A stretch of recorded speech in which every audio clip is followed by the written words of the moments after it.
Hi guys, and welcome to the vlog where we'll be reading 700 books together. So let's just directly jump right in because I don't know if it's gonna be a long one, but let's just start with it because it probably will be.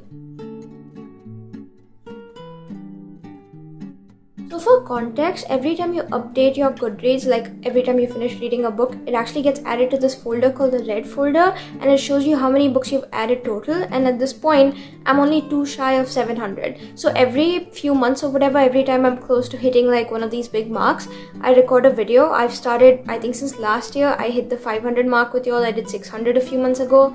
Such a surreal moment. Now we're hitting 7. So I figured might as well just do that together as well. So that's basically today's video.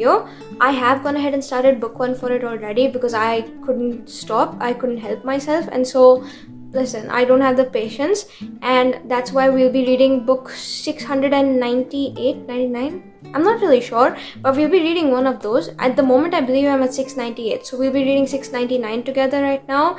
We read 700 after that, and then we'll hit my target. So that's gonna be really weird because we're hitting it this year itself. It's so wild to me that it's actually happening. And so yeah, let's just directly hop right in. That's what we're doing, and it's gonna be a fun one. Hopefully, if I've explained the concept well enough that you actually understood what we're doing in the first place. But yeah, now let's just directly jump right in.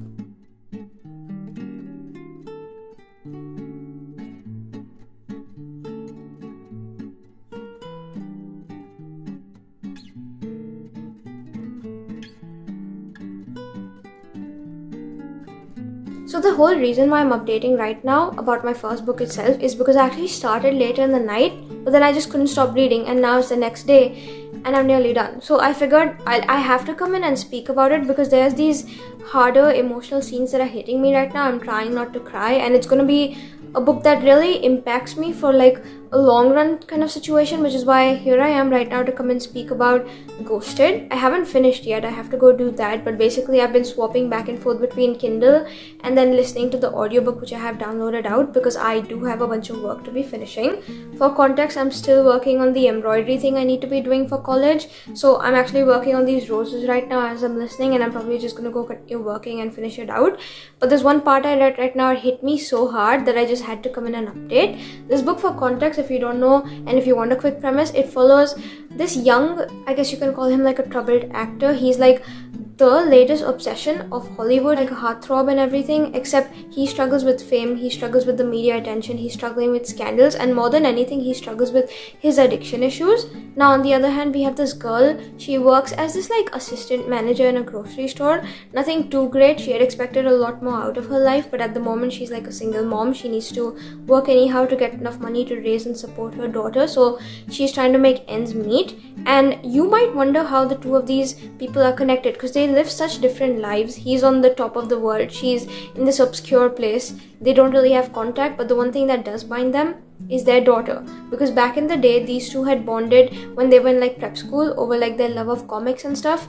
She ended up running away with him, they fell in love, except things didn't work out the way they had to, and now they're separated. The daughter doesn't know he exists or whatever, and so now Jonathan, the guy, he's figured he wants to fix his life and kind of try to make amends and get back into his little girl's life, kind of introduce himself. So there's a lot of groveling in this one, but basically he's trying to clean up his act to get back into Kennedy, the mom, and Madison, the daughter's lives again, because he literally plays her favorite superhero, the daughter's, and she doesn't even know that he's her father or whatever. And so there's a lot that he's got to fix about his life currently so he can get back into it and finally give her the father she's always needed. Except all of that, he's also trying to win Kennedy, the mom, back because he still loves her despite everything and beyond everything, and that's basically the whole storyline. I will just say, if you're looking for something with groveling and second chance, this is it for you, but you do not take it if you just don't think you can handle it, because it's so rough right now, for me at least. I'm holding back tears. I didn't even think it hit me so hard or whatever, because up until this point I was just like, yeah, it's alright, I don't think I've connected very hard to the characters, but then things happen and then suddenly I'm just like, wait, I'm hurting. So I'm having the best time right now with it. I think I'm just gonna go sit binge it out in one sitting and then come update once I'm done. But yeah, that's basically my progress point. All I had to come in and say is that I don't think I've read a second chance like this one, because it's emotional and it's sad, but then there's also these like happy bits. And the kid, I'm really enjoying her character because I don't really like kids in books, but the way, you know, it's bringing this depth of realism, and then it shows you it's not just about these two, but it's also about the girl, and he can't really mess up because he won't be breaking just Kennedy's heart this time. He'll also be breaking Madison's, his younger daughter.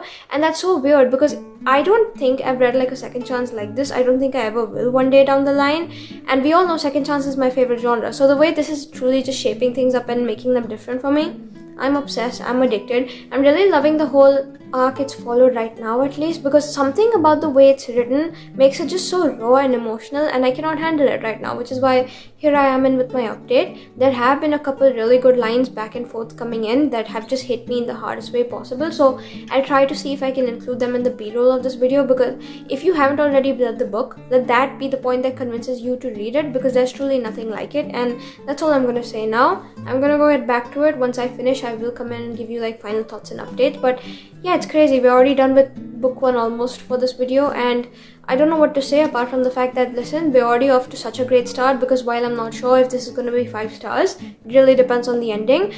I'm just going to say it's going to be highly rated otherwise anyway, if it continues the way it's going, and if it keeps breaking my heart the way it's happening in the past perspective, because you're getting past and present in this like weird format.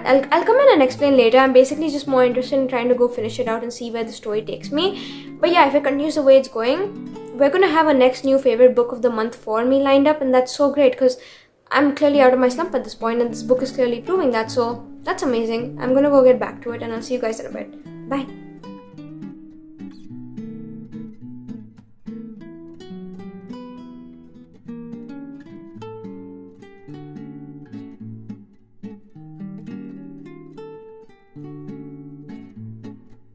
Hi guys, so it's been a lot later since I have gone ahead and finished Ghosted. I don't really know if you can tell, but I have been crying. I'm just gonna say it, since my last update to you, things hit so much harder. There were so many like hard hitting, I don't know, just things that were written, that the way they come across, and if you just get the theme and the meaning of it in comparison to what happens previously in the book and then now, and you just look back on things, I don't know how to explain it, but this is just pure proof that no matter how advanced AI gets, once upon a time, a human wrote this book, and AI will never beat that. Someone creatively sat down and wrote something like this. You cannot beat that. That's all I'm gonna say, because they don't write romance books like this anymore these days. But regardless, once upon a time, back in 2017, a human wrote this book, and AI creatively can just never beat that, because the way there were certain bits of this, and it just made me pause and rewind on the audiobook just so I could hear it a couple more times, and then go back to Kindle specifically so I could annotate those bits and look back on it one day, because I don't know how to explain it to you, but it's like the kind of stuff that once you read it in the moment, you obviously understand the meaning and it just hits you, but then hours later when you're thinking back over the same stuff, somehow the emotions, they just come barreling into you, the pulse point breaks or whatever, and suddenly you can't help it, you're sobbing, because the true impact of it has to be put off by your body, otherwise you will literally crash out. That's the kind of shit this was, and I don't know how to explain it to you, but it was just so good. I don't know, maybe this was the right book in the right moment, but truly looking back on it, I don't think I've ever read like a second chance like this one, and I don't think I ever will, because the way it's written is very unique only to this one specifically. You have past timeline, but it's written in the form of like journal entries by the girl, except as she's writing these journal entries, it's almost like a story in second person perspective following Jonathan. So in her own story of her own life, she casts herself as the side character and he is the main character in her story, and that just goes to show how much he loves him. But then despite everything, you also get to see the pain and the heartbreak and everything else she goes through and how much he endures before, whatever happens in the past timeline, and then you see present timeline from her perspective. And I don't know, just the shift of it. Firstly, if you read the book, you will understand what I'm talking about. It's just something you need to experience to actually get what I'm speaking about. But hopefully you will, because I don't know how to explain it to you, but it was so good. This book is the best depiction of how you can lose yourself in a relationship, but at the same time, you can be with someone and you can love them fully and thoroughly. But at the same time, you feel like you're losing them even though they're right there in front of you.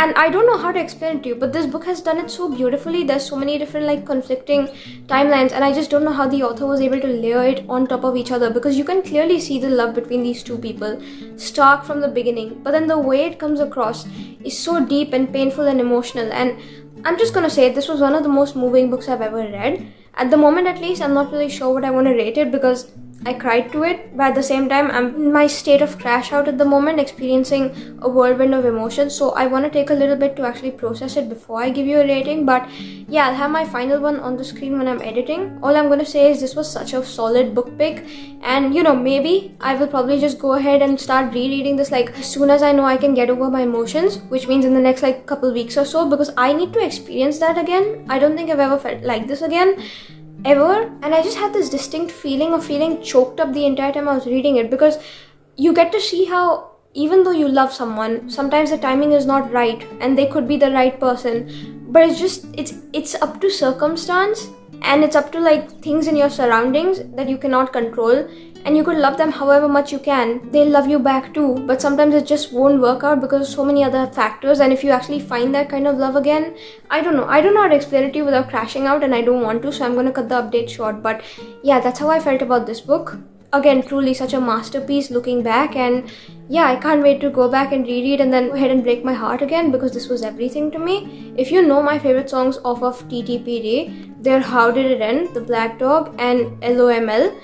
And these three songs essentially eclipse the entire book, which is also a great, I guess, representation of one of my favorite things ever. So the fact that this reminded me of like the most painful, gut-wrenching, but my favorite songs of that album, all of them at the same time, I feel like this was bound to be one of my favorite ones ever. And yeah, it hit me harder than I'd have expected, because there were so many good bits, but at the same time, the pain and then actually going through that, finally getting to watch them get their happy ending, so worth it. And please go pick it up if you haven't already. But this was book 699. I'm getting confused. Hopping in right now as I went in to give my outro, because I forgot to mention it, but I don't know how I forgot.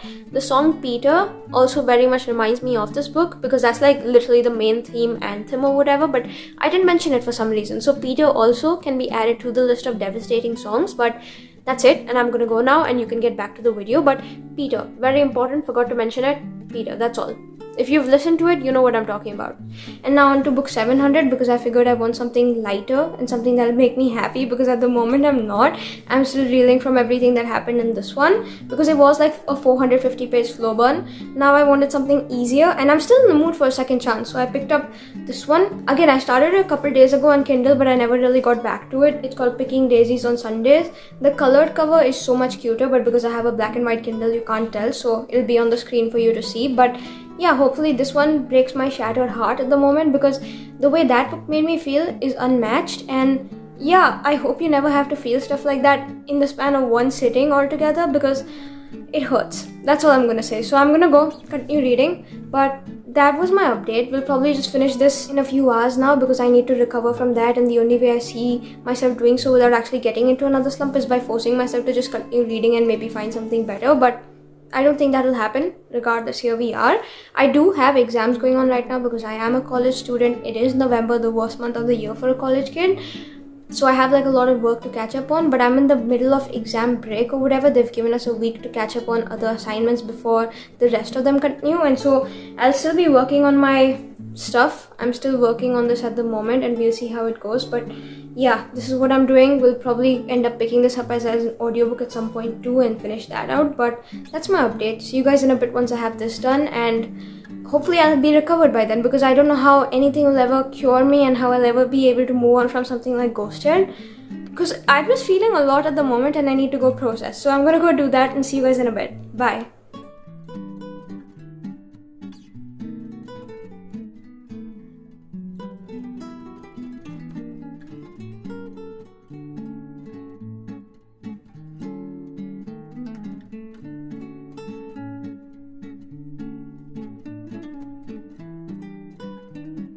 Hi guys, so it's been a couple odd weeks later. As it turns out, I never came in to come in an update about the next book, and I do need to be posting this video for tonight's bookmas, which is why here I am for like a quick last minute update, because I have gone ahead and finished out picking Daisies on Sundays on my Kindle at this point, and I just wanted to come speak about it. Firstly, let me just start off by saying this was the cutest book and it was very necessary in the moment for me to recover from Ghosted, so I'm so happy I read it, because in that moment specifically, like, I wouldn't have read it, I probably would have been number one in the worst slump ever, and number two, I found it at the exact right time, because if I would have read it any other time, I'm not sure if I would have loved it as much as I loved it at the moment at least.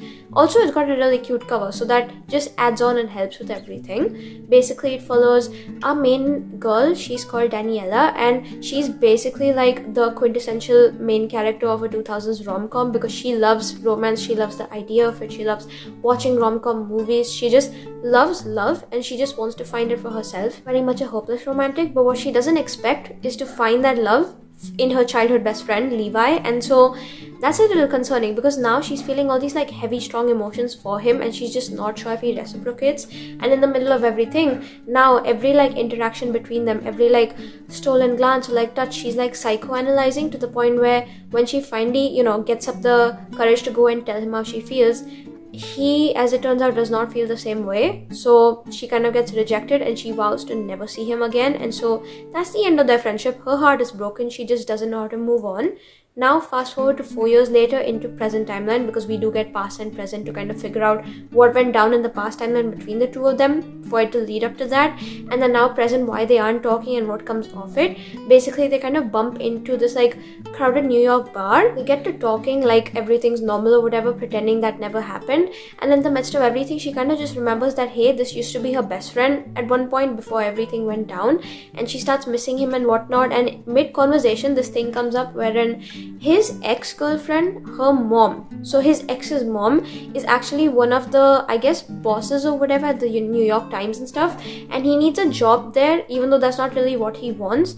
He just needs it to further his career, except that's his ex's mom, and she won't give him the job unless she knows he's like ready to stay in the country, won't like evacuate, flee, whatever. And so he needs to be like the kind of person who's not a flight risk, who's not going to run away, and he wants to show that woman that very much moved on from the daughter, so they don't stop throwing that ex in his face. And then not just that, that he's got roots, he's going to stay in America so he can get the job, because he kind of needs it. And so he kind of sweet talks her into being his fake girlfriend at his sister's wedding, where the ex will also be in attendance, so they can kind of show that now that he has a girlfriend, he's very much just staying in America to kind of continue his relationship stuff. Everything's gonna stay the same, and in the middle of everything, he'll get the job. Also, to kind of show the ex that he's very much moved on, he doesn't want to be with her, except now that Danny agrees, because she still wants to be in touch with him, kind of get back with his good graces, and then kind of bring back that friendship that they once had. She realizes that all those past feelings that she once felt, they're resurfacing, and she doesn't know what to do about it, because she's partly convinced that he's still in love with his ex, and then in the middle of everything, he's already rejected her once. How much more pain can her heart take before it truly just breaks for good? Because she is one of those like happy-go-lucky, romancy characters, but then at the same time, if you keep breaking that sort of character, there's going to be a point wherein they just cannot get up anymore, because they've taken too many lashings and they're just going to stay down. Bad at the gym. Sorry, I had to do that. But essentially, that's the premise. So in the middle of all these like wedding celebrations and everything else going on, she's falling for him again. She doesn't know what to do of it. She's interacting with his family again, because they used to be really close back in the day. And she's realizing that she cannot say anything about her newfound feelings again, simply because that means she'd lose touch with him for another 4 years, who knows, again, and she would not have contact with his family and everything else that comes with it. So she just doesn't want to lose him and ruin the friendship. But then that's where it goes off from here. Suddenly you're also getting sort of like, I guess, hints to say that maybe Levi is interested too now in the present timeline, except again, can they make it work considering stuff happened in the past and everything else that comes with it? And all I'm gonna say is, this is one of the best rom-coms I've ever read. Right from the very beginning, I was picturing it so vividly, like the New York bar and like her best friends and the jokes they were making, because genuinely it feels like a 2000s rom-com movie. And then to top it all off, this girl loved crochet, and she had like a crochet strawberry bag she used to carry around, and there were like so many cute scenes when she left it behind and he got it back for her and stuff, and now I want to make my own crochet strawberry bag. So that goes to say that this book has been influencing me. I've been thinking about it a lot. Lots of Taylor Swift references coming in too. I want to say so many things about it, but I don't want to spoil it for you. But this man wrote poems for her. That's all I'm going to say. And he wears glasses occasionally.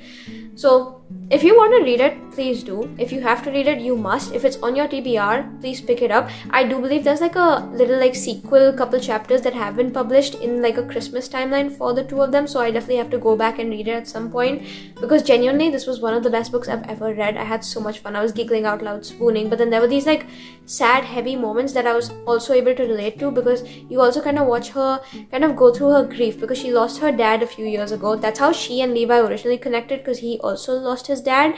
And so there's a lot of trauma that comes with that, because it's kind of like showing you that grief isn't like a passing process. It's like an everyday thing. It'll affect you in different ways, and different people cope differently. And then the way that was mixed in with the lighter moments actually gave this book depth. And not just that, the whole romance and everything else that came with it. I'm sorry, I was so obsessed. Also, another funny thing I wanted to say is that she is like a fashion student, and she said she had like 6 dresses I think she was supposed to make for like her end of sem submissions and stuff, except she only finished 5, and she had only like the one last left, except she had only 1 week to finish it. And that's so funny to me, because at that point I was like scramming and rushing to finish my own fashion assignments that I was very much lagging behind on. And so definitely could relate to a lot about it, especially like her hopeless romantic tendencies, because I thought they were like so honestly realistic and sweet and cute, and I had a great time reading overall. So I'm gonna say this was like 4.5 stars too, because personally I had a really good time. It wasn't just these 2 characters, but it was also like the supporting cast, because I feel like that just brought it to life. His family and his like little sisters and her best friends, especially like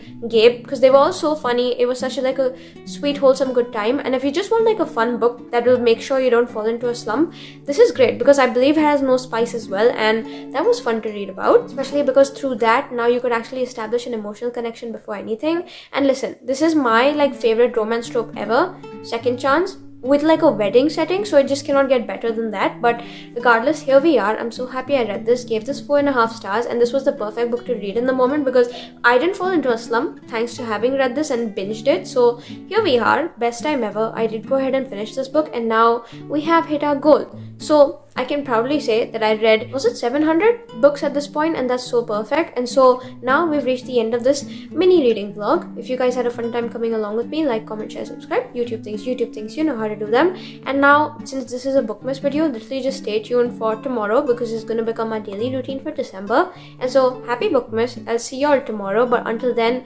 stay safe. I hope you have a great rest of your day, and take care, because I'm just going to be back tomorrow and we can continue yapping then. But that's it. I'll see you all, and bye.